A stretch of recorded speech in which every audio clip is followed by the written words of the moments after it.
Joe's Inner Child Podcast. Now that you've gotten used to kind of a minimalist cast, do you think that that's what you're going to try to deal with in the future rather than a huge ensemble?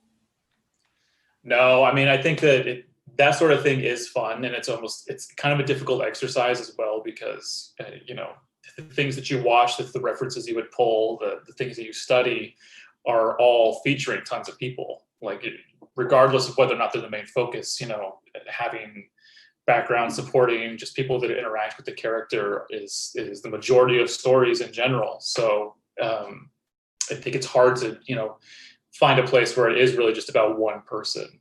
You know what I mean?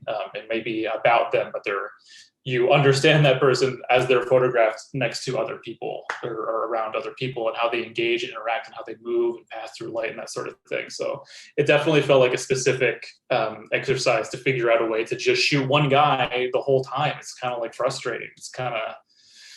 It's a bit of a pain in the ass to continue to think about ways of just like, what does this one guy look like when he walks into this room? It's like, well, it looks like one guy walking into a room, just like the other scene. You got to find a way to keep mixing it up. It ended up being quite difficult, and I hopefully don't have to confront that situation too many times in the future.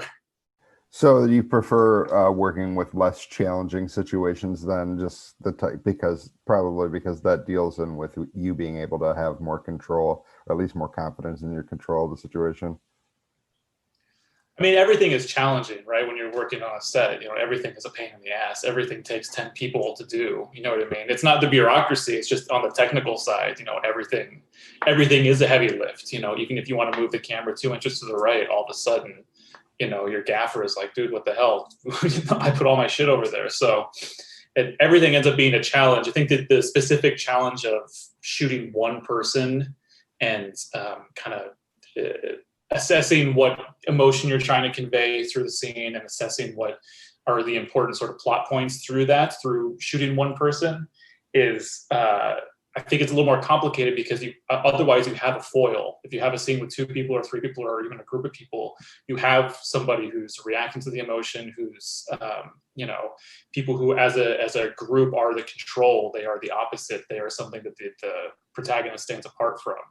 And that presents its own challenges. You know what I mean? Like, who do you focus on? Are all these people important? That's its own challenge in and of itself. So it's always going to be a challenge, but it was hard to do Go Don't Go just because there aren't a ton of films that really, no joke, no holds barred, pretty much feature one person the whole time. I think that there's only a handful of other films that really do that. And they're probably all, not probably, they're definitely DP'd by people who are probably more confident than me. So I think in terms of like comparisons or parallels to other films that people would be more familiar with, that might be interested in Go Don't Go, I think Alex might have mentioned it's kind of similar in the vein of I Am Legend. But what would you say for people interested in blank or blank certain things, they might take something away or find Go Don't Go thrilling and appealing to them? Yeah, that's a good question. I don't necessarily remember what our kind of original films were that we talked about. And Alex's process was slightly different to mine. That I was looking for things visually and just trying to watch things that would kind of match the emotion of what we're talking about, even if they're just shots or scenes in movies. And I think Alex is better at kind of pinpointing the broader scope of like, I want the movie will be like this whole fucking movie, which is difficult, I think, for a DP to. If I was thinking about it like I Am Legend, I probably would have shot myself. Like, dude, there's no way I can't shoot it like that. So let me think here.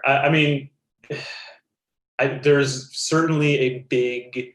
It's probably easier for me to say what I didn't want it to be like, and that there's a big there's a whole genre of low budget films that are like post-apocalyptic and use a lot of the tropes or sort of visual cues that kind of convey apocalypse stuff, like dusty cars or gas masks or like caution tape and shit like that.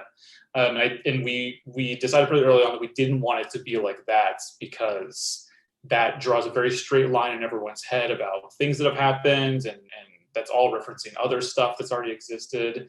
And we don't even necessarily want it to feel apocalyptic, we just want it to feel lonely. And the idea that anything has happened at all is up in the air for a lot of the film, because we don't want to say that, like, oh, a meteor hit or zombies or disease or whatever. It's just that this guy is alone, and he may well just live in a really isolated area.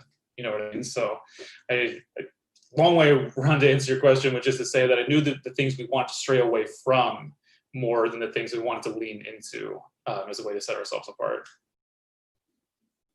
So I think he mentioned that, or Alex, I'm sorry. I think Alex had mentioned that he really liked Fallout, like the video games, Fallout video games, and that he kind of related the ambiguous time period and like kind of things that are kind of out of time that are in that in Go Don't Go. And he says, you know, kind of parallels it to Fallout.